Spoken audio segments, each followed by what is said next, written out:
Olá, meus queridos, bom dia, um bom sábado.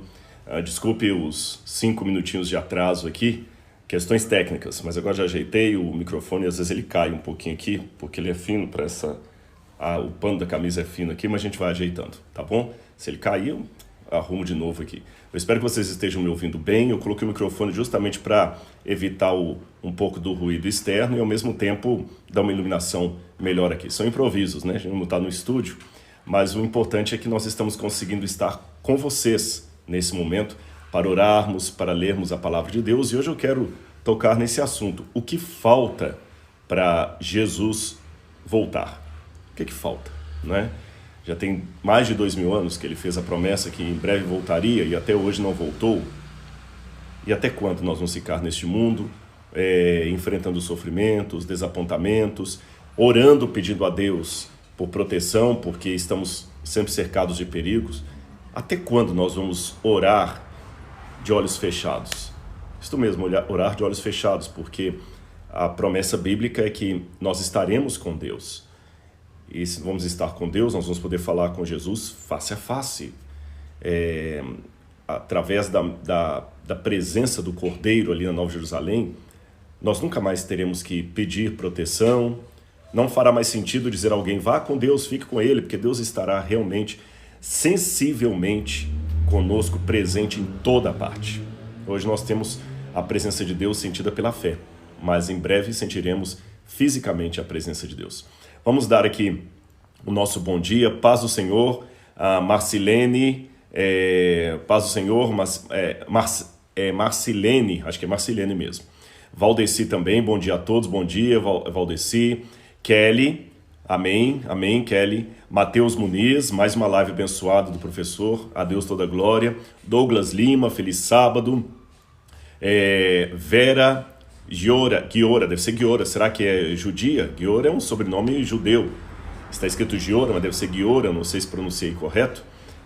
Vamos aqui mais, Alex Missões, bom dia, professor daqui da África. Eu já ia perguntar para pessoas que estivessem fora do Brasil nos acompanhando. Então vamos ver aqui, nós temos Marcele, quem mais? Temos aqui Adriele Silva, bom dia, sou de Juiz de Fora, Minas Gerais, Juiz de Fora. Bom dia, paz do Senhor Jesus. Eva Paula, 14, bom dia, Eva. E pessoal, não deixe de clicar também, obrigado pelos coraçõezinhos aqui, já me disseram que isso é bom, não sei como, mas é bom quando vocês clicam nos coraçõezinhos, mas cliquem também no aviãozinho aí para convidar outras pessoas para estarem conosco, tá bom? Dayana Batista, tem Ceci ou Ceci, de Uberlândia, que a graça de Deus esteja com você também. Patrícia Oliveira, feliz sábado. Tem o Eli Maciel de Queimados, tem muita gente boa aqui. Itaboraí, Rio de Janeiro. Nanda, Renata Marinho, bom dia, de São José dos Campos. São José dos Campos é pertinho lá da Novo Tempo, uma cidade muito bonita. E bom dia a todos vocês que estão aqui com a gente nesse momento. Hoje eu estou feliz por várias bênçãos recebidas, mas eu ainda tenho aquele desafio da ADRA, tá bom? Eu não esqueci, lembra na semana passada, como eu falei? Eu vou falar isso agora, talvez na metade da live, no final da live de novo, para reforçar. Gente, tem mais de 19 milhões de pessoas no Brasil passando fome. Nós temos que fazer alguma coisa, tá certo? Eu até comentei com o pessoal da ADRA, tem os posts que a ADRA está colocando, mas eu não quis só meramente colocar os posts, os flyers ali no meu Instagram, eu queria colocar a cara mesmo aqui. E nós estamos com planos assim muito bons. Por exemplo, eu não estou apenas fazendo a campanha para a ADRA, eu vou participar financeiramente também da ADRA. Eu quero ajudar com algumas cestas. E eu já me comprometi com eles, nós vamos conversar detalhes amanhã e segunda-feira, por eu estar em Belo Horizonte, para evitar que eu viaje para São Paulo ou para outro lugar, nós vamos visitar algumas famílias necessitadas aqui. Eu vou filmar, vou mostrar para vocês, não expondo a pessoa, não quero jornalismo de sensacionalismo. Se a pessoa autorizar, aí eu vou contar da experiência dela, da luta dela, e nós vamos levar pessoalmente, eu vou levar pessoalmente ali o Vale Cesta Básica, o Vale Cesta Básica para essa pessoa e vou incentivar você. Rodrigo, como é que eu faço para participar? Fique atento, tá bom? Eu vou colocar sempre no meu Instagram aqui QR Code com o número da conta. A ADRA é uma instituição séria. Vou fazer algumas lives durante a semana para convidar você para participar. Tem um cantor, que por enquanto eu não vou revelar o nome dele, um cantor muito famoso.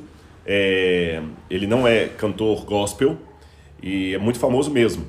E ontem eu falei com ele por telefone, e eu falei, olha, eu sei que você é muito famoso, mas você toparia fazer um trabalho comigo, uma live solidária, assim, para pegar os seus fãs e tudo mais?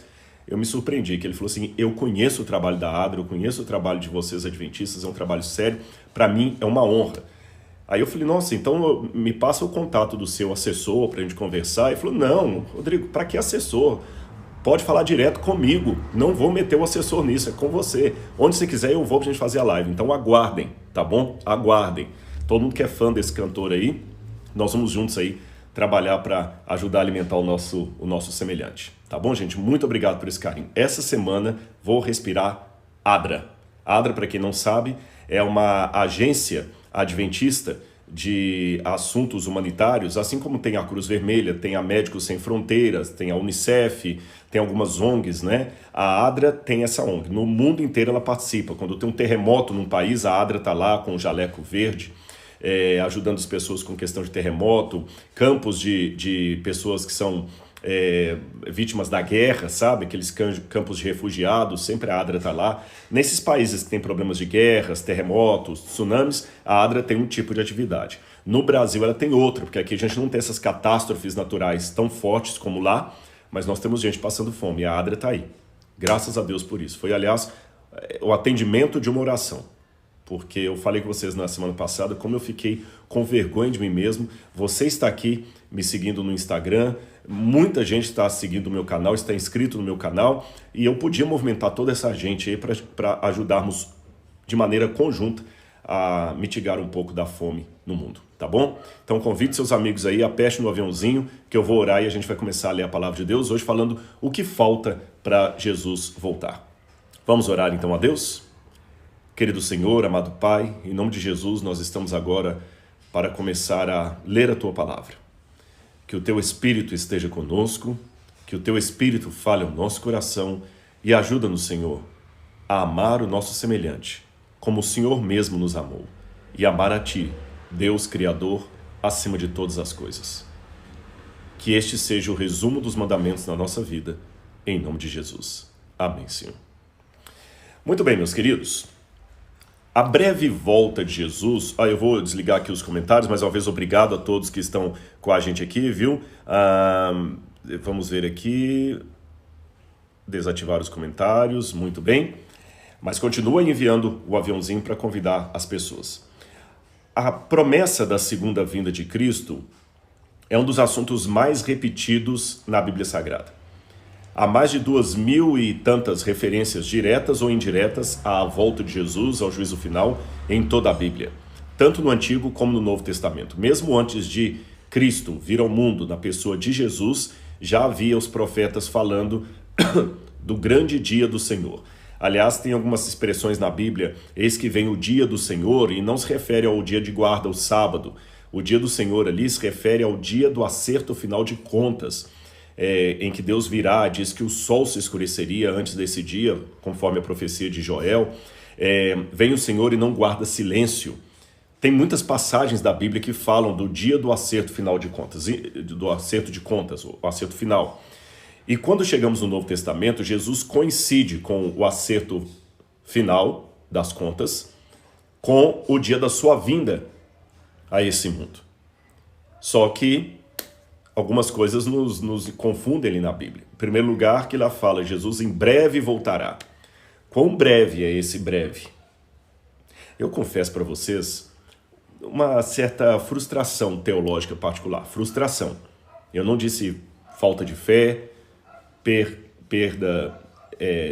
uma perda de esperança, nem muito menos uma dúvida com relação às promessas bíblicas. Mas é uma frustração, que você vai entender. Quando eu conheci que Jesus em breve voltaria, na verdade, foi até antes de ler na Bíblia, através dos adventistas sobre a volta de Jesus, eu já tinha uma noção da volta de Cristo, porque, não me perguntem como, no meu livro O Ceticismo da Fé, até tem um capítulo que eu menciono esse sonho de criança, Eu me lembro que deveria ser antes dos 5 anos de idade, porque eu não tinha ido para a escola ainda.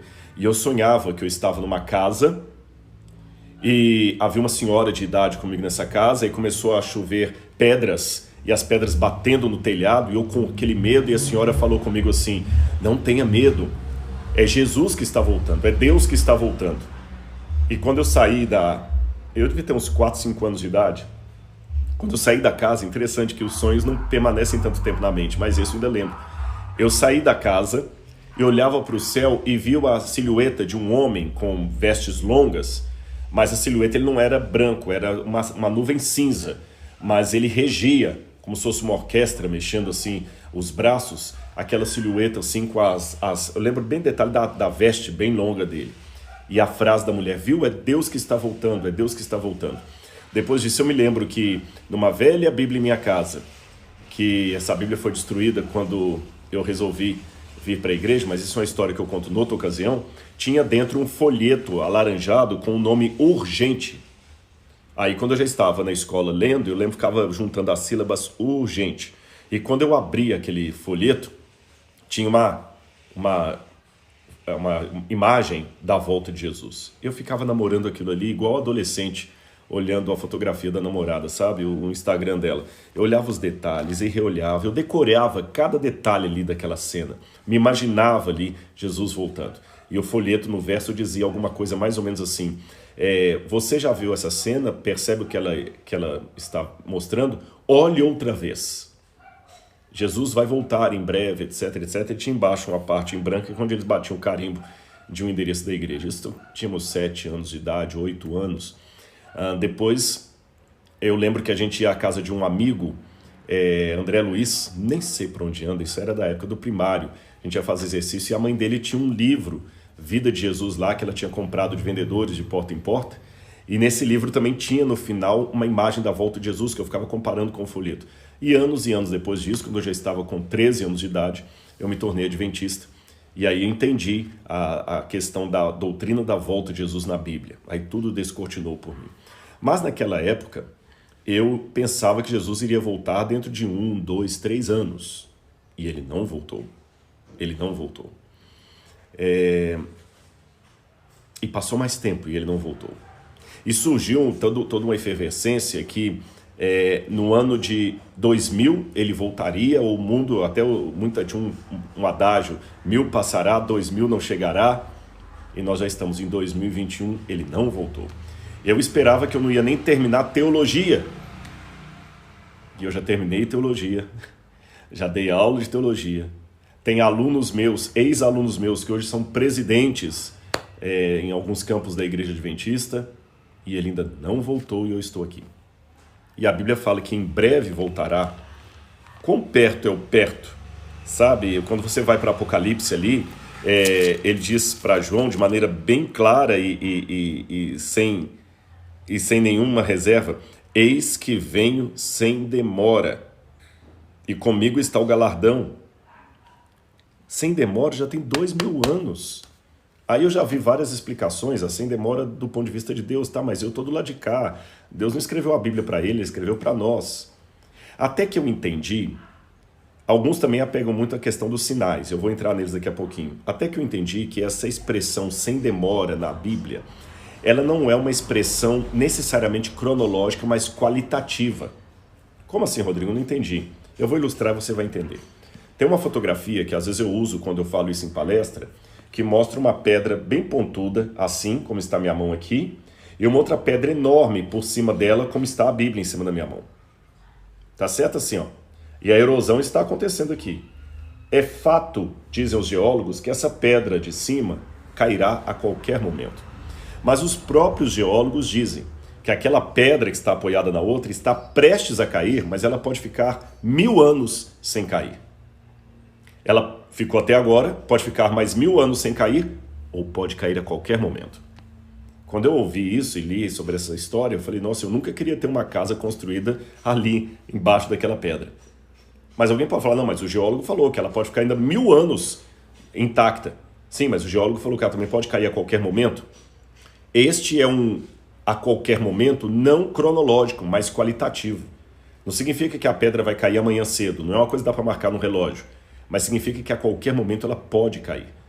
Sem contar que, do ponto de vista individual, a volta de Jesus pode acontecer para mim agora, se eu morrer. Porque a partir do momento que eu morrer, a Bíblia fala que será no abrir e fechar de olhos, e eu já vou alcançar a ressurreição. A primeira, que é a dos justos, ou a última lá depois do milênio, que é a dos ímpios. Então temos que estar preparados para a volta de Jesus. A qualquer momento ele pode voltar. Tá, Rodrigo, a qualquer momento, mas ainda assim o nosso coração está em angústia. Eu estou falando para pessoas aqui que de repente estão enterrando um ente querido hoje. Você deve estar agora, você entrou agora acidentalmente no Instagram e começou a pegar essa mensagem, e agora eu quero falar com você. Você deve estar assim: Rodrigo, nesse momento eu acabei de receber a notícia que meu tio, meu pai, meu primo, meu filho precisa ser entubado e não há vaga para ele em hospital da região, eu estou desesperado. O que eu faço? Eu nem sei porque eu estou aqui assistindo isso, eu deveria estar correndo, tentando ligar para um lugar e para o outro. Deixa eu falar uma coisa para você. A esperança da volta de Jesus não é uma coisa inócua. Ela tem sentido. Ele vai voltar. Tá, e por que ele ainda não voltou? O que falta? Bom, vamos abrir a Bíblia comigo no Evangelho de Lucas, capítulo 21. A primeira coisa que eu me chama a atenção quando eu leio o capítulo de Lucas capítulo 21, é que Lucas fala, por exemplo, no verso 10. Nação se levantará contra nação, reino contra reino, haverá grandes terremotos, epidemias e fome em vários lugares, coisas espantosas e também grandes sinais vindos do céu. Realmente é o que nós estamos vendo agora. Terremotos, grandes terremotos, epidemias, ó, o Covid aí, coisas espantosas. E isso tudo Jesus começou a contar respondendo a uma pergunta dos discípulos, que no verso 5, quando eles estavam vendo o templo, eles disseram assim: alguns falavam a respeito do templo, como estava ornado de belas pedras e dádivas. Então Jesus lhes disse: vocês estão vendo essas coisas? Virão dias em que não ficará pedra sobre pedra que não seja derrubada. Perguntaram a Jesus: mestre, quando será isto? E que sinal haverá quando essas coisas estiverem para acontecer? Aí Lucas apresenta as respostas de Jesus. Quando você vai para Marcos capítulo 12, o mesmo texto também é repetido. E também em Mateus capítulo 24, que se tornou o mais famoso dos 3 relatos da volta de Jesus. Aí alguém pode estar me perguntando do outro lado: espera aí, Rodrigo, para só um pouquinho, para, senão nem vou continuar ouvindo sua mensagem. Eu já não caio mais nessa de pegar a passagem da Bíblia sobre epidemia e falar que isso é sinal seguro de que Jesus em breve voltará. Sabe por quê? Você leu aqui, epidemias, e já lembrou do Covid. Mas se eu estivesse lendo essa Bíblia na Idade Média, eu leria epidemia e já apontaria para a febre negra, para a peste negra. Você sabe, a peste negra foi aquela doença vinda da urina do rato, da leptospirose, mas não tinham sido ainda não tinha entendido a razão dela, e milhões de pessoas morreram na Europa na Idade Média por causa da peste negra. Se eu estivesse lendo Lucas na época 21, na época da Idade Média, eu ia olhar para a peste negra e falar assim: olha, Jesus está perto de voltar, porque realmente tem uma peste aí. Se eu estivesse, uma epidemia, se eu estivesse lendo isso aqui na época da gripe espanhola, eu também estaria falando: ó, Jesus está perto de voltar, porque falou que ia ter epidemias. Se eu estivesse lendo na época do século XVIII, 1755, quando todo mundo estava assombrado com um grande terremoto de Lisboa, olha, haverá grandes terremotos, Jesus vai voltar a qualquer momento, porque tem terremoto. Só que o terremoto de Lisboa foi no século XVIII, nós estamos no século XXI, e ele não voltou ainda. A peste negra ficou séculos no passado e ele não voltou ainda. Então quem te garante que eu apontar terremotos, guerras e falsos profetas hoje também, indicação que Jesus em breve voltará? Essas coisas sempre existiram. É verdade. Mas para responder justamente a esta pergunta, que vem a ênfase que Mateus dá, que é ligeiramente distinta da ênfase de Marcos e de Lucas. Quando eu digo ligeiramente distinta, eu não digo contraditória, não há contradição na Bíblia, mas é uma ênfase, um outro prisma do mesmo objeto, tá certo?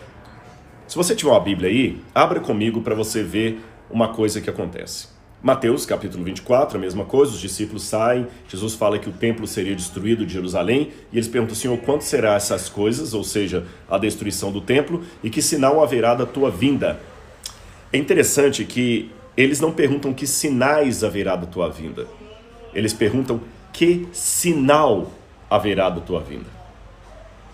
Aí Jesus viu que os discípulos estavam achando que a destruição de Jerusalém e a segunda vinda deles seriam a mesma coisa. Então, para não desanimá-los, ele deu exemplos de cada um dos acontecimentos, mas no mesmo discurso. Mas a primeira palavra que Jesus começa dizendo é a seguinte. Capítulo 24 de Mateus, verso 4. Tenham cuidado, que ninguém os engane. Então, cuidado. Não se deixe enganar. Por quê? Porque virão muitos em meu nome. Então, antes que eu volte, virão muitos dizendo que são eles. Virão muitos em meu nome dizendo, eu sou o Cristo. Agora tem um monte de gente pedindo para eu comentar de um sujeito aí de Israel que está se proclamando o Messias, mas isso é fake news. Eu não fui atrás disso porque é fake news. Em Israel ninguém está falando disso, ninguém está dando uma bola para esse negócio de Messias. Não tem nada a ver. Gente, são milhões de judeus ao redor do mundo. Se tiver um louco aí falando, eu sou o Messias, e juntar 20 em torno dele, não significa que Israel agora reconheceu que o Messias voltou. Mas, de qualquer maneira, é um louco. Tem muitos aí falando que ele é o Cristo. Já apareceram vários. Aqui no Brasil nós temos o Henri Cristo, falando que ele é a encarnação do Cristo. Você teve um outro de Porto Rico, esqueci o nome dele agora real, que morreu há pouco tempo. O homem parecia todo bonitão na internet, todo maquiado e tudo. Tem um monte de falso Cristo e falsos profetas também, pessoas arrebatando as pessoas. Mas só que ele falou, cuidado, não deixe ninguém enganar vocês não. E ele continua dizendo, porque muitos virão em meu nome dizendo, eu sou o Cristo, e enganarão a muitos. Agora que tem. E vocês ouvirão falar de guerras e rumores de guerras. Fiquem atentos e não se assustem, porque é necessário que isto aconteça. Mas ainda não é o fim. Percebeu? Mas ainda não é o fim. Essa ênfase aqui que eu gostaria de dar para vocês. As guerras não são um sinal seguro de que Jesus está perto de voltar. Porque ele falou, ainda não é o fim. E ele continua dizendo, porque nação se levantará contra nação e reino contra reino. Haverá fomes e terremotos em vários lugares. Porém, todas essas coisas são o princípio das dores. Gente, eu vou fazer uma autocrítica para vocês da Igreja Adventista, a igreja a que eu pertenço. Ela tem uma característica teológica que, por um lado, é uma grande bênção, por outro, se não for bem trabalhada, pode se tornar um problema para a igreja. Qual característica? A Igreja Adventista ela nasceu num contexto de pregação apocalíptica. Um dia eu posso explicar isso para vocês. Muita gente fala assim, os adventistas surgiram que Ellen White profetizou que Jesus voltaria em 1844, falsa profetisa, ele não voltou. Desculpa, não tem nada a ver isso. Você pode até não concordar com a igreja, mas não fale o que não é verdade, tá bom? Quando houve o desapontamento de 1844, participaram aqueles que no futuro se tornariam adventistas, mas não existia a Igreja Adventista. Quem se decepcionou em 1844 foram cristãos americanos, maioria protestantes, porque havia alguns católicos no meio, mas a maioria protestantes. Então o desapontamento de 1844 foi um desapontamento das igrejas protestantes, porque Guilherme Miller era batista. E junto com ele havia um grupo enorme de metodistas, episcopais, luteranos, Christian Connection, que é uma igreja que só tinha nos Estados Unidos, outros ramos ali menores, até Quakers. Então foi um movimento que juntou um monte de, quase 2 milhões de pessoas só de protestantes. Não havia igreja adventista. Mas Rodrigo, mas fala que era o desapontamento dos adventistas. É porque aquele grupo foi apelidado de adventista, porque adventista vem de adventus. Adventus, advenit, aquele que está por vir, no latim. Então adventista é aquele que está esperando aquele que está por vir, aquele que está esperando o advento, a volta de Jesus. Eles foram apelidados de milleritas e de adventistas. Tá certo? Porque eles estavam esperando a volta de Jesus. mas não existia igreja adventista. Então, quando você fala assim, o desapontamento de 1844 da igreja adventista, está errado. O desapontamento de 1844 dos protestantes dos Estados Unidos e um grupo de católicos também que estava juntos ali. Essa que é a realidade, não estou puxando sardinha, tá certo? Depois desse desapontamento, é que um grupo alguns voltam para a igreja matriz, outros ficam sem rumo, e um grupo resolve estudar a Bíblia para ver onde eles erraram e chegam à conclusão que o erro estava em determinada interpretação de Guilherme Miller, e aí fundaram a Igreja Adventista do Sétimo Dia, da qual Guilherme Miller nunca fez parte. Ponto. Registrado isso, a Igreja Adventista nasceu num contexto apocalíptico. Eles nasceram do desapontamento de achar que Jesus voltaria em 1844 e não voltou. Como o cristianismo também nasceu de um desapontamento, o cristianismo acreditava, os apóstolos acreditavam que Jesus seria aquele Messias que ia vir com o exército, ia mandar embora os romanos, ia emplacar Israel como o centro do mundo. E ele não fez isso, ele morreu crucificado. E o desapontamento foi tão grande que mesmo após a ressurreição de Jesus, quando ele está subindo ao céu, a última coisa que eles ainda perguntam para Jesus é: Senhor, peraí só um pouquinho, antes do Senhor subir, afinal de contas, e as promessas do Antigo Testamento? É nesse tempo que o Senhor vai restaurar o reino a Israel? Olha a pergunta que eles fazem. Quando eles perguntaram: Senhor, é nesse tempo que o Senhor vai restaurar o reino a Israel? Eles não estavam entendendo que era para formar um movimento que ia se chamar Igreja Cristã, cristianismo. Eles entenderam que Jesus deveria cumprir com o judaísmo aquela expectativa messiânica que os judeus tinham. E por alguma razão ele não cumpriu, ele frustrou a expectativa de todo mundo, até de João Batista. Porque quando João Batista foi preso e Jesus aparentemente não fez nada, João Batista mandou 2 discípulos perguntarem a Jesus: escuta, pergunta se é ele mesmo que tinha que vir ou se eu tenho que esperar outro, porque ele não está parecendo aquele que as profecias mostravam. Aliás, eu já uma vez conversando com um rabino em Jerusalém, ali perto do Muro das Lamentações, ele jogou isso na minha cara. Ele falou assim: sabe por que o seu Jesus não pode ser o Messias? Porque as promessas do Antigo Testamento são, ele não fala Antigo Testamento da Tanakh, a gente que fala Antigo Testamento, as promessas das Escrituras são que o Messias, quando viesse, proclamaria a paz mundial. O Messias de vocês não trouxe a paz mundial, as guerras continuaram existindo, ele não restaurou o reino a Israel, ele não cumpriu aquilo que os judeus estão esperando que o Messias cumpra quando ele vier. Então, ele é um falso profeta, ele é um falso Messias. Porque se ele fosse o verdadeiro Messias, ele não cometeria um erro desse de não cumprir as profecias do Antigo Testamento. Eu conversei longamente com ele, a gente terminou amigo e tal ali, mas eu estou mostrando para você que a mesma acusação que eu tenho como adventista, que o adventismo surgiu de um erro, de uma falsa profecia, o cristianismo tem para alguns rabinos também, que nós também é uma falsa profecia. A gente acreditou que Jesus era o Messias, quando viu que ele não era, inventou a história da ressurreição para poder maquiar a situação. E a mesma coisa falam os adventistas, profetizaram Jesus ia voltar, quando erraram, a inventar essa história de santuário celestial. A mesma coisa, tá bom? Mas depois desse parênteses aí, você entende a questão que tanto o cristianismo como a igreja adventista surgiram, o cristianismo eu estou falando como massa geral, de uma decepção apocalíptica. Porque os primeiros cristãos acreditavam que o reino voltaria naquele tempo, porque eles liam lá Jesus falando: vocês não vão nem terminar de percorrer as cidades de Israel antes que o Filho do Homem venha. Então muitos pensaram que era para aquela geração mesmo. Paulo, que era tão desenvolvido teologicamente, falou assim: olha, depois nós, os que estivermos vivos. Então ele mesmo esperava a volta de Jesus para aquele tempo, e Jesus não voltou. A igreja adventista também esperava a volta de Jesus para aqueles tempos, e não voltou.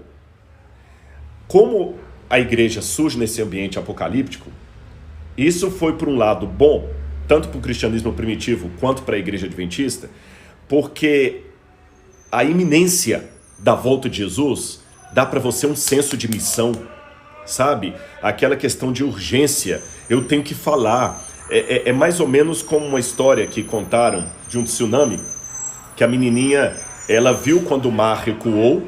Desculpa que está passando o caminhão do lixo aqui.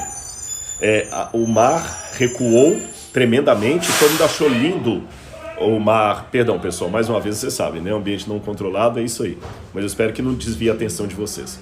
Como eu estava falando, uma menina na praia viu que o mar recuou metros e metros e centenas de metros, e todo mundo achou lindo o mar recuando e vários peixes diferentes aparecendo e pulando ali no tudo rasinho. E ela lembrou da aula que ela tinha tido em casa com a professora, que aquilo significava que um tsunami estava por vir. Então ela começou a desesperadamente gritar para todo mundo e parece que ela conseguiu salvar a família dela e algumas pessoas. Que ela começou, gente, corre, corre, corre, porque vai vir um tsunami. A sensação daquela menina é a sensação de quem participa de um movimento apocalíptico, que está seguro que Jesus em breve voltará, que o juízo final vai acontecer. Ele não perde tempo. O tsunami está chegando, então eu tenho que levantar e proclamar para todo mundo que ele vai voltar. Isso dá um senso de missão tão grande que a igreja cresceu exponencialmente. Só para você ter uma noção, um grupo teologicamente muito parecido com os adventistas são os batistas do sétimo dia, porque eles também guardam o sábado. Aliás, nós não aprendemos a guardar o sábado por causa de Ellen White. Quem trouxe o sábado para os adventistas foram os batistas do sétimo dia, com Raquel Preston. E naquela época que a igreja adventista surgiu guardando o sábado, os batistas do sétimo dia já tinham até universidade. Eles já tinham até universidade, tinham igrejas bem constituídas, e os adventistas eram uma meia dúzia de gato pingados, acho que uns 4.000 nos Estados Unidos. Mas como os batistas do sétimo dia perderam um pouquinho a ênfase na escatologia, o que é escatologia, Rodrigo? A doutrina do fim do mundo, do juízo final. Como eles perderam um pouquinho essa ênfase, os batistas do sétimo dia encolheram. Eu não sei os números reais do mundo hoje, mas sei que eles não são muitos. E os adventistas hoje são mais de 15 milhões no mundo, se contar com as crianças dá mais de 20 milhões de adventistas. Mais ou menos uns 15 milhões de adultos, 14, 15 milhões eu acho, com mais as crianças aí dá quase 20 milhões de adventistas, talvez, que criança não é contada por não ser batizada ainda, não é? Então são muitos no mundo. O que fez a igreja adventista crescer tanto? Essa ênfase, Jesus em breve voltará, temos que pegar isso ao mundo. Então isso é ótimo.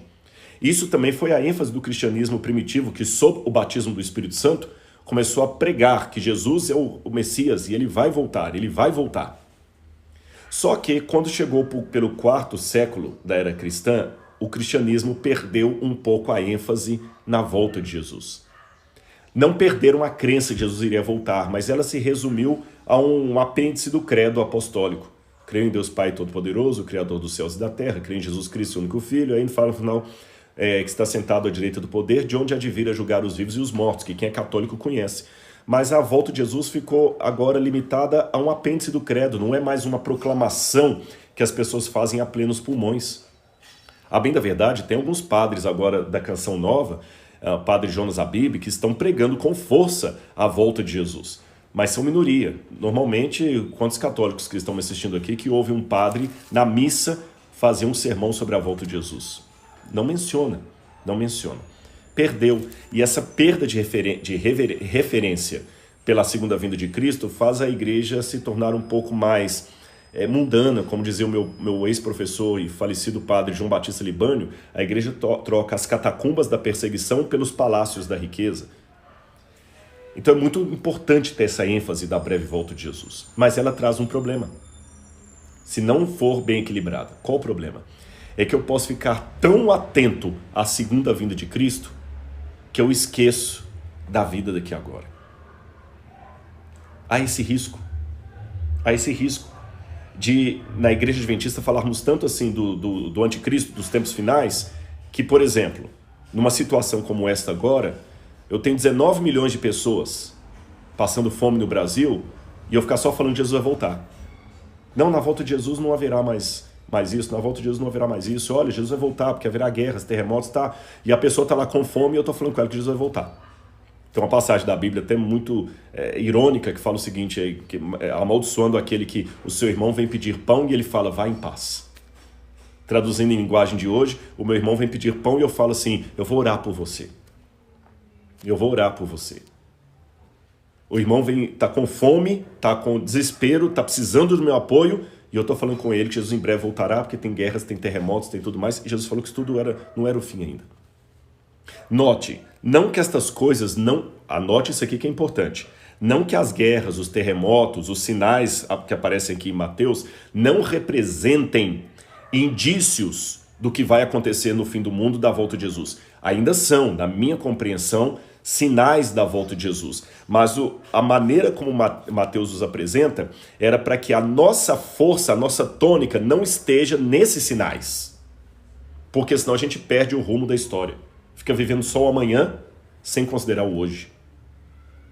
Eu sei que Jesus vai voltar e eu não posso perder esse referencial. Eu já falei disso da Igreja Adventista. E a Igreja Adventista corre o risco de perder esse referencial hoje. Eu falei que ia ser uma autocrítica. Por que eu digo que pode perder esse referencial? Porque, às vezes, muitos adventistas, por já demorar tanto tempo que Jesus não voltou, já estão mais descansados, já não estão em muita pregação mais de Apocalipse 13 em algumas igrejas, exceto série de conferências. Muitos sermões, às vezes, estão virando mais sermão de autoajuda, está esquecendo o referencial. Isso é perigoso. Nós estamos passando por uma crise que pode chegar a uma... Vou criar um neologismo aqui, viu? Uma desapocalipsização da igreja. Um palavrão, né? Mas você entendeu o sentido. A perda do referencial apocalíptico da igreja. Mas, como eu falei, era uma autocrítica.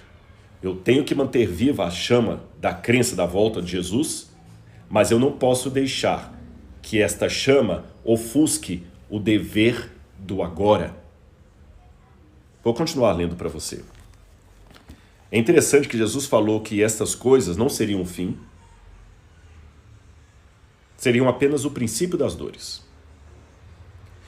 Quando Jesus falou isso para os discípulos, eles mesmos atrelavam a vinda do Messias a muita guerra, conflito. Lembra que eu falei com vocês que eles estavam esperando um Messias que viesse com um exército poderoso, expulsasse os malditos e odiados demônios romanos e trouxesse a paz mundial através de Israel como sendo o reino maior do mundo? Lembra disso?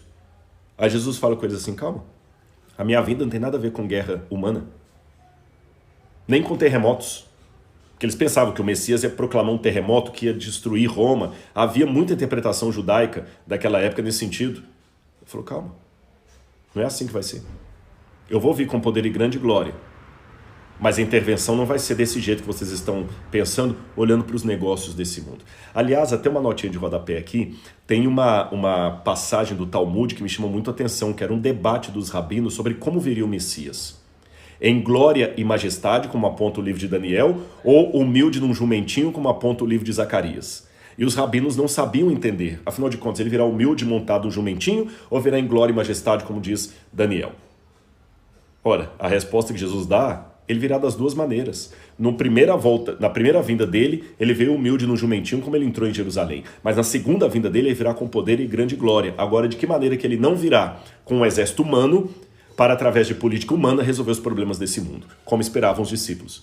Então, eles ficavam, todo judeu da época de Jesus que estava aguardando a vinda do Messias, ficava olhando para os acontecimentos externos a Israel como sinais, indícios de que o Messias estava chegando, uma derrocada em Roma, um terremoto que provocou o prejuízo de Roma, uma praga que caiu numa cidade. Olha, o Messias está por vir, o Messias está por vir. E Jesus quis mostrar que não são sinais externos ao povo de Deus que indicarão que ele está por vir. E aqui que vem o ponto. Porque a semelhança dos judeus do primeiro século, a semelhança dos discípulos de Jesus, nós, sejamos adventistas ou irmãos de outras igrejas que acreditam na volta de Jesus, ou que pelo menos ouviram falar da volta de Jesus, estamos sempre com o olhar debruçado sobre a janela, percebendo o que está acontecendo fora do povo de Deus, como indicativo claro, inequívoco, de que Jesus está perto de voltar. Eu mesmo admito para vocês que eu tenho esse sotaque, esse ranço na minha fala. Olha, Jesus está perto de voltar. A gente conversa com algumas pessoas mais velhas. Olha esse mundo, meu pai já dizia que a gente ia vir coisas absurdas, né, terríveis. A gente está vendo agora, Jesus vai voltar. Olha, Jesus vai voltar, porque agora está uma coisa terrível no mundo. O filho não está respeitando o pai não está respeitando o filho. Jesus vai voltar. Eu confesso a vocês que eu estou começando a mudar um pouco minha fala. Porque Jesus falou que isso aqui, apesar de serem indicativos, indícios da volta dele, isso aqui ia acontecer durante toda a época. Ele mesmo falou, olha, vocês irão falar de guerras, rumores de guerras, mas isso não é o fim. Isso é apenas o princípio das dores. Não é o fim. Então, se não é o fim, quando eu vir guerras, terremotos, aquilo vai me lembrar que Jesus vai voltar, mas não vai me garantir que ele está voltando agora. Rodrigo, você está dando um nó na minha cabeça, que toda vez que eu dei estudo bíblico, a minha ênfase era em terremotos, essas coisas. Tudo bem, não é que você ensinou heresia, não. Isso está na Bíblia. Mas a ênfase da brevidade da volta dele não são esses eventos externos. Então a questão não é eu ficar olhando pela janela o que está acontecendo nos Estados Unidos, o que está acontecendo no Vaticano, o que está acontecendo na Bolsa de Valores como indicativo. É lógico, você vai encontrar sermões meus na internet onde eu faço uma leitura sociológica do que está acontecendo no mundo agora e de maneira sociológica eu chego à conclusão que o mundo está realmente preparado agora para que o anticristo assuma o governo mundial. Eu tenho muitos indícios disso. Pela primeira vez, vou dar uns 2 ou 3 aqui para recapitular, mas você pode assistir esses sermões meus, estão aí no meu canal do YouTube, na Igreja Adventista, em algumas semanas de oração que eu fiz sobre o Apocalipse. Eu vou dar alguns sinais para vocês aqui, alguns indícios que me mostram que agora, mais do que nunca na história, o mundo está política e socialmente preparado para que Jesus volte nos próximos anos, no próximo decênio. Quer exemplos? Vamos lá. Sempre houve epidemias no mundo, mas pandemia, no sentido literal da palavra, é a primeira vez. Eu sei que alguém pode falar, Rodrigo, desculpa, tu fala bobagem, não, eu sou médico, há outras pandemias registradas na história, você não fala do que você não sabe. Com todo respeito, pandemia é a primeira vez, eu insisto, e vou explicar por quê. Eu já lecionei história, e a gente falava da Primeira e Segunda Guerra Mundial. Mas, literalmente falando, não foi uma Primeira Guerra Mundial, porque nem todos os países do mundo estavam envolvidos. Nem a Segunda Guerra Mundial foi de fato mundial, apesar de ter esse título. Tá certo? Apesar de ter esse título. O Sudão não participou da Segunda Guerra Mundial. A Nigéria não participou da Segunda Guerra Mundial. O Nepal não participou da Segunda Guerra Mundial. A Índia não participou da Segunda Guerra Mundial. Então a Segunda Guerra Mundial, aliás, ela foi ambientada na Europa. O Brasil mandou expedicionários para a Segunda Guerra Mundial, mas aqui não teve uma bomba que caiu aqui. Tem uma história mal contada de um navio que foi torpedeado lá em Recife, que acham que eram alemães, etc. Mas, de qualquer maneira, nenhum cidadão brasileiro teve que ter uma casa derrubada por uma bomba que caiu do céu. Então a Segunda Guerra Mundial não foi de fato mundial. E quando eu vou ao dicionário, eu descubro que a diferença de epidemia para pandemia é que a epidemia é regional, a pandemia é mundial. E pela primeira vez na história, eu tenho uma tragédia que é de fato mundial. Não houve um país que ficou sem usar máscara. Não houve um país que ficou numa situação confortável que dispensasse o uso da vacina ou dos remédios. O Irã está tendo a crise do Covid e a África do Sul também. E o Afeganistão também. E o Iraque também. E Israel também. Estados Unidos também. Luxemburgo também. Países ricos, países pobres, países inimigos. Todo mundo está aqui. O discurso é para todos. Agora a gente está falando assim, pois é, gente, o ebola que aconteceu lá na África. Não, eu estou falando do Covid que aconteceu na minha rua. E que o meu amigo que mora em Israel também está falando que lá em Israel agora parece que vão liberar o uso de máscaras a partir de amanhã. Ou seja, agora eu estou falando de uma pandemia literal. Segunda coisa que é característica desse mundo. Agora, pela primeira vez na história, está se desenhando uma ideia de uma economia mundial. Por mais que os de esquerda não gostem dos de direita, os de direita não apreciem os de esquerda, não gostem também, por mais que uns prefiram o presidente Trump, por mais que outros prefiram o Biden, por mais que alguns sejam católicos, outros protestantes, por mais que alguns sejam muçulmanos e outros judeus, não interessa. Ainda que o Irã queira odiar Israel e tenha o domínio do petróleo junto com a Arábia Saudita, não interessa. Ou o mundo unifica a economia dele ou vai rachar. Não é questão de quem gosta ou não gosta, não tem outro jeito. É o que tem. Então, realmente, agora nós temos o caminho preparado para um governo único, mesmo que o de esquerda continue de esquerda, o de direita, o comunista continue comunista, o socialista socialista, o capitalista capitalista, o liberal capitalista, não interessa. Tem que ter uma agenda única. O mundo não suporta mais do jeito que está. O reset não é teoria da conspiração. O reset está para acontecer. Então, gente, eu olhando para o mundo, essa é a ênfase que eu dou nos sermões, o mundo tem realmente um cenário prontinho para que o anticristo previsto em Apocalipse 13 comece a atuar. Eu tenho certeza acadêmica disso. de estudo. Agora, preste atenção, que agora que vem o ponto principal. Se o que eu vou revelar daqui a pouquinho não acontecer, sabe o que pode ocorrer? Deus vai suspender esse processo, não vai permitir que ele vá avante, e daqui a 150 anos, alguém que estiver vivo no meu lugar vai estar apontando para outra realidade e achando que é ali que está perto da volta de Jesus. Sabe por que eu digo isso? Eu espero que seja claro para vocês onde é que eu estou querendo chegar. Quando o povo de Israel foi liberto com mão poderosa de Deus do Egito, Canaã já estava pronta para recebê-los. Eles podiam chegar em Canaã com 40 dias, ou até menos. Menos. Um mês e pouco, eles chegaram em Canaã. Tranquilos. Então, se eu fosse olhar com linguagem profética ou apocalíptica o que aconteceu, depois de séculos como escravos no Egito, chegou o momento em que Deus poderia agir, e ele agiu. Ele trouxe Moisés, deu as pragas, olha os sinais da libertação. Imagine agora o êxodo como sendo uma espécie de volta de Jesus para os hebreus do Egito, tá bom? Vamos imaginar assim. O êxodo, a libertação, é a volta de Jesus para eles. Antes ali, o que aconteceu? O faraó assume, Moisés volta do deserto, tudo pronto, volta do deserto. As pragas caem, faraó não se arrepende, não muda a cabeça dele.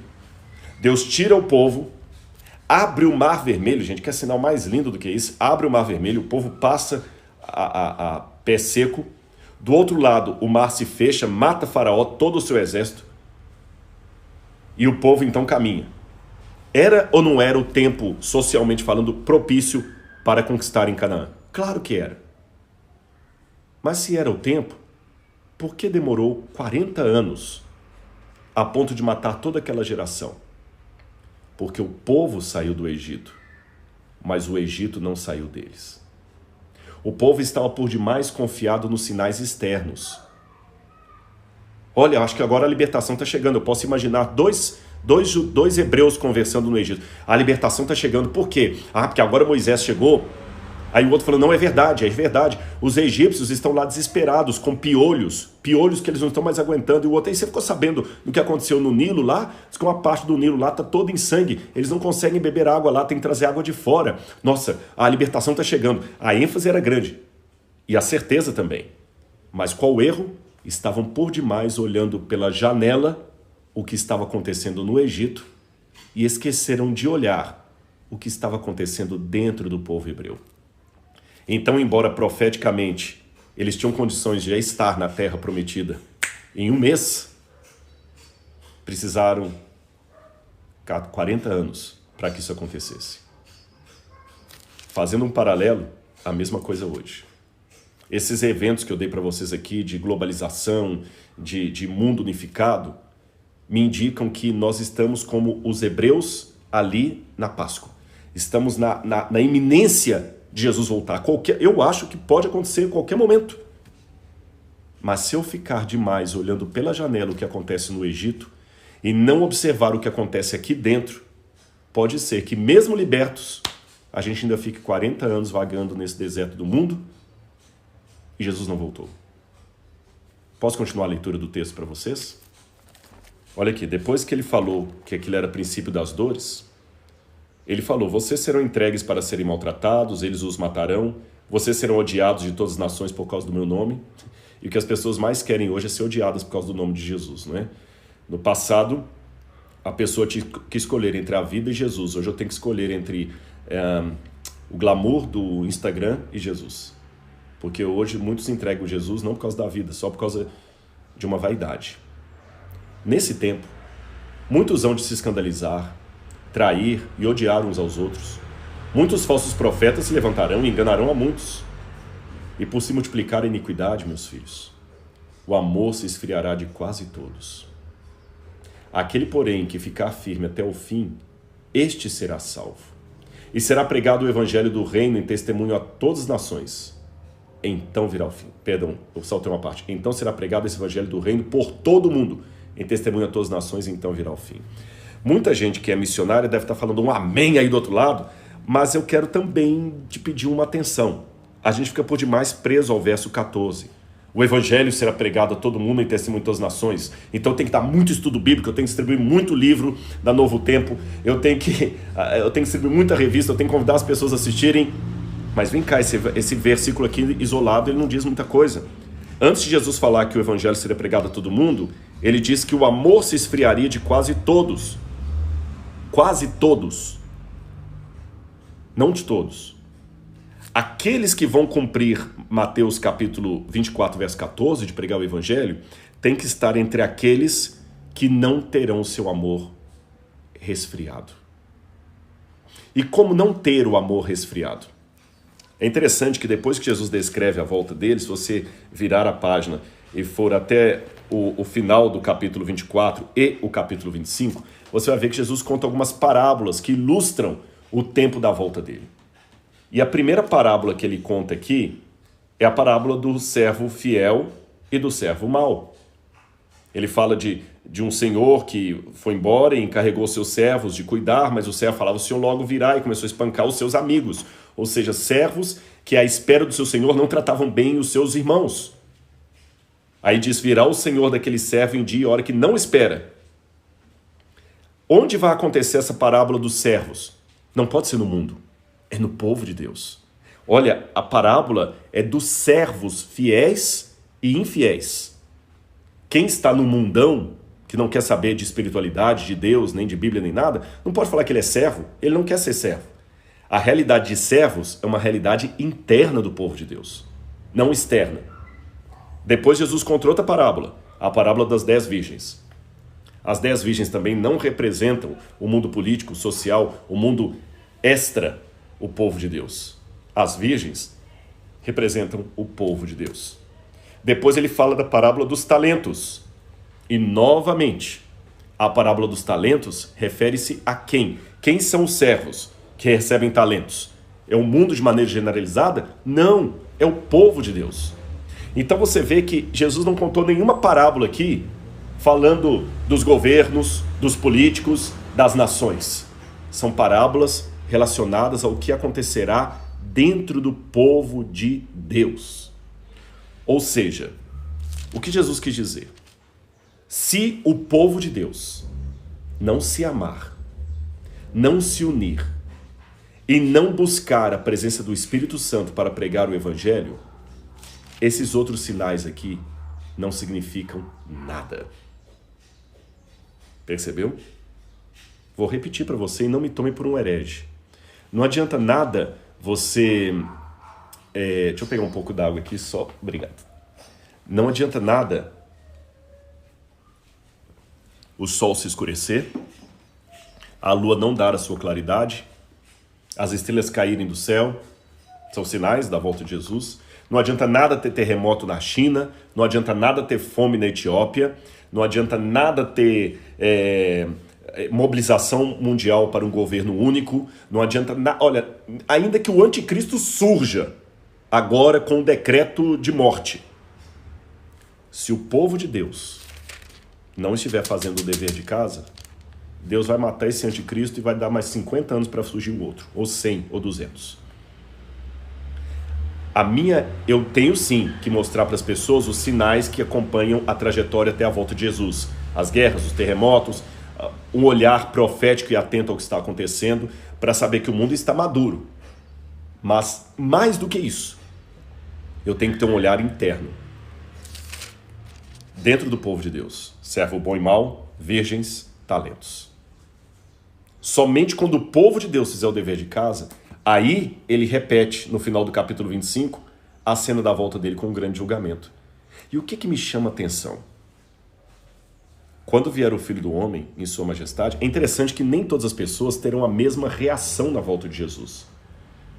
Porque quando eu vou para Apocalipse capítulo 6, lá fala que quando Jesus vier, que alguns ímpios, pessoas do mundão mesmo, vão gritar para as rochas e rochedos, caiam sobre nós e escondam-nos da face daquele que se assenta no trono e também da ira do Cordeiro, porque ninguém pode subsistir. Então haverá uma classe numerosa de pessoas que, quando ele vier, vai implorar aos montes que caiam sobre eles, porque eles não podem nem suportar ver a glória de Jesus. Também, quando eu vou para Lucas, lá fala que alguns homens desmaiarão de terror na expectativa das coisas que sobrevirão ao mundo, que até os poderes do céu serão abalados. Muitos vão ficar desesperados.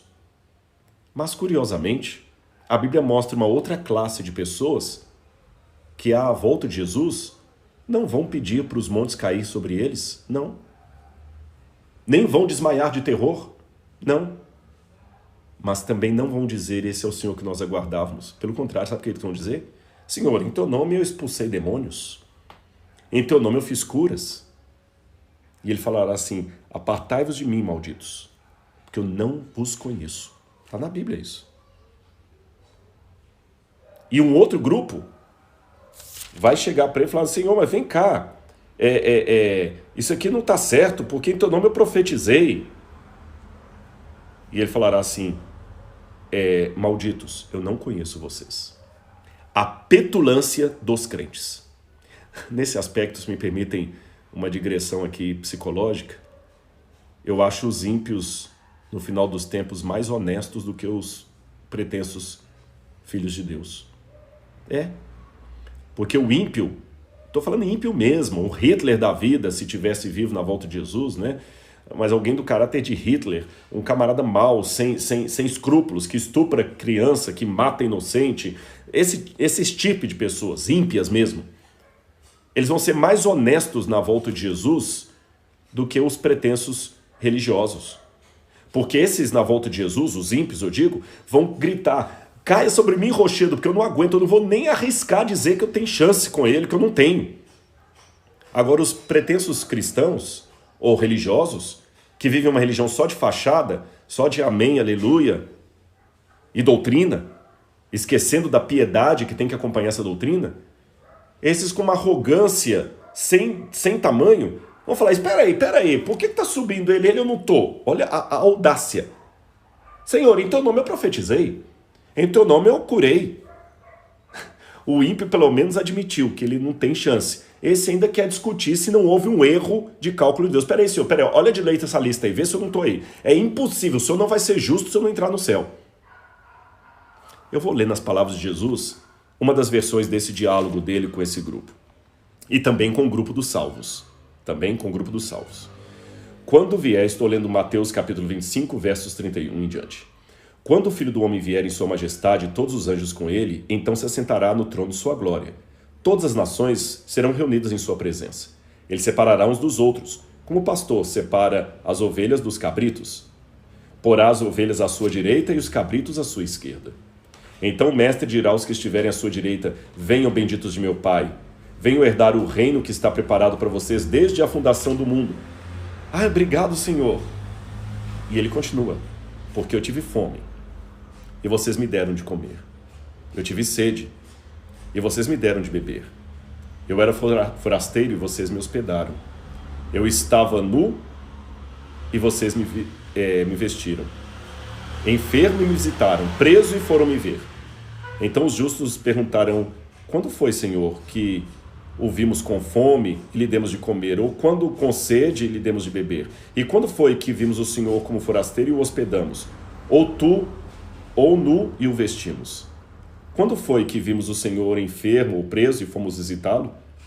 O rei respondendo lhes dirá, em verdade lhes digo, ainda que o fizerem a um desses meus pequeninos irmãos, foi a mim que o fizeram.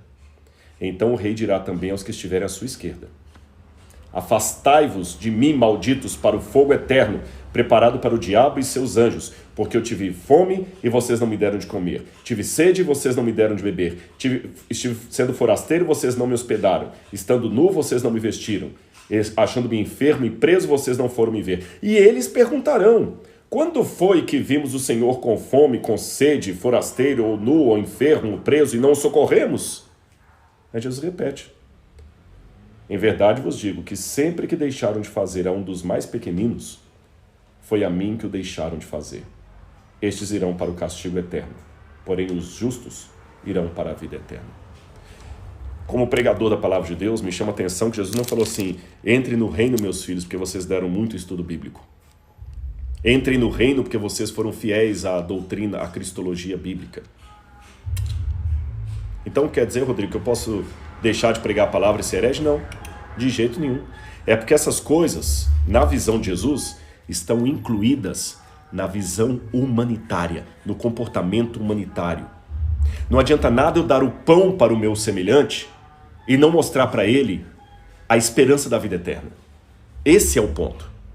Se eu apenas dou o pão para o meu semelhante, mas não levo, através da graça de Jesus, a ter uma vida transformada, a conhecer as promessas de Deus para a vida dele, a conhecer as profecias da Bíblia, eu estou fazendo um trabalho porco. Do outro lado, se eu dou as verdades bíblicas para ele, mas não dou o pão, estou igualmente fazendo um trabalho porco. Então nós não temos que ficar agora com uma falsa dicotomia. O que a igreja tem que fazer? Pregar ou ação humanitária? Gente, essa pergunta é estúpida.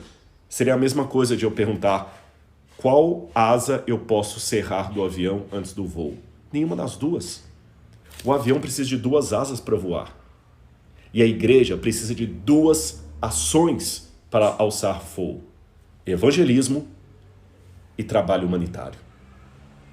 Qualquer matéria sobre eclesiologia que negue uma dessas asas não alcança voo.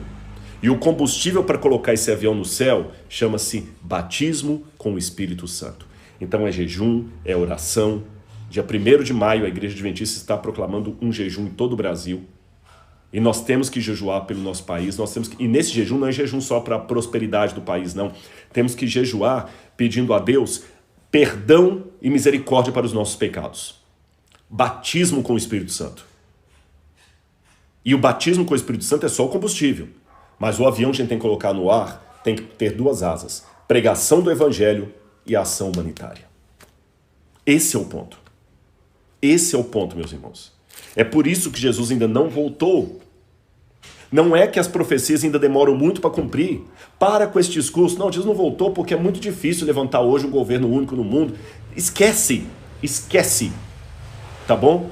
Estou falando com vocês do ponto de vista sociológico. O mundo hoje tem condições políticas, sociais e de crises para que as cenas finais do Apocalipse aconteçam em nossos dias. Já começou. Nem vou colocar no futuro. Já começou.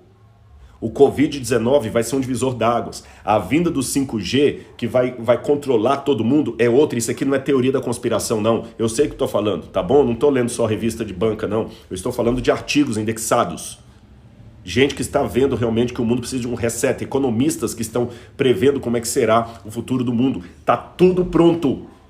Mas, se dentro da igreja nós não apresentarmos condições de maturidade espiritual para recebermos a chuva serôdia, o batismo com o Espírito Santo e começar em primeiro lugar a nos amar e amar o nosso semelhante, nada feito. Daqui a 200 anos vai estar outro no meu lugar falando a mesma coisa e alguns duvidando, falando assim: esses adventistas desde o século 21 já falavam que Jesus ia voltar, nós estamos no século 23 e não voltou ainda.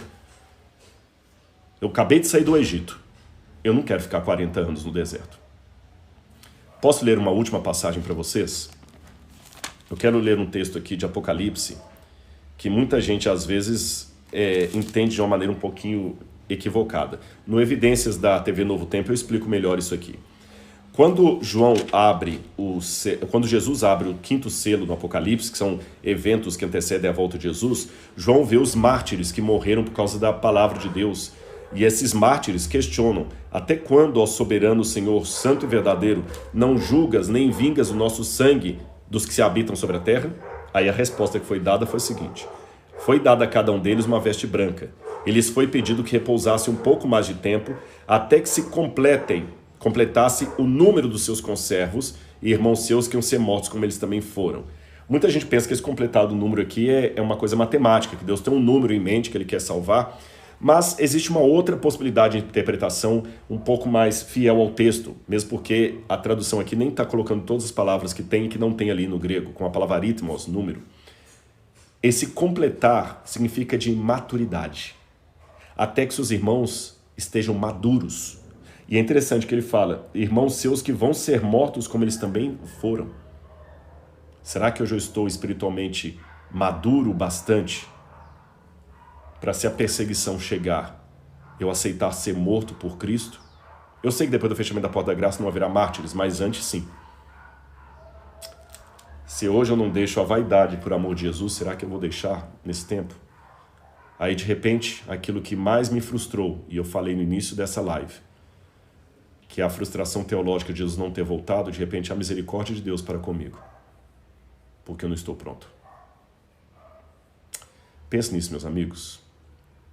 Eu resolvi falar tanto de assistência social porque, como eu já falei na live passada, eu fui muito machucado pelo Espírito Santo quando eu vi uma matéria aí na TV. Eu, em nome de Jesus, eu vou participar financeiramente com tudo que eu puder fazer. A gente não vai conseguir resolver a fome das 19 milhões de pessoas no Brasil, e mesmo que conseguíssemos, tem outras. Mas sabe aquela velha história do menininho que ficava jogando estrelinhas no mar? Né? E um velho viu, por que você está jogando as estrelinhas na água, meu filho? Ah, porque o sol, elas vêm para cá para a praia, o sol racha, elas morrem aqui, então eu jogo na água para elas voltarem. O velhinho falou assim, mas tem milhares, milhões de estrelinhas do mar aqui na areia, você não vai conseguir resolver a vida de todas? Ele falou, o senhor tem razão, mas fala expressa aqui, e jogou na água. Eu não vou conseguir resolver o problema da fome dos 19 milhões no Brasil. Mas se pelo menos uma família eu conseguir, e conseguir não de maneira desdenhosa, porque eu fiz o mínimo, porque eu fiz o meu máximo, vai valer a pena. Tá bom? Eu posso não ser um empresário tão rico, mas se dentro das minhas posses eu faço o que aquele empresário que é benemérito faz, então está bem. Eu tenho uma pessoa que eu admiro demais, que é o Dr. Milton Afonso. Já ajudou mais de 60 mil alunos a estudarem. Mais de 60 mil. Eu não tenho o dinheiro que ele tinha, que ele tem, aliás, dono da Golden Cross, helicóptero, fazendas, tudo. Mas dentro daquilo que eu tenho, eu posso ajudar como ele ajuda. Tem muita gente que é muito pródigo e me pede, você tem o contato do Dr. Milton que eu quero conseguir uma bolsa. Com quanto que você vai entrar? Com quanto você vai entrar? Ah, que eu estou apertado, rico também fica apertado, meu amigo. Ou você pensa que só porque o camarada é dono da Golden Cross e tem um helicóptero, ele nunca ficou apertado? Lógico, eu conheço a família, eles também ficam apertados, rico também fica apertado. É um aperto diferente do nosso, mas também é apertado. O que é que você está fazendo pelo seu semelhante? Então, em nome de Jesus, essa semana eu vou respirar Adra.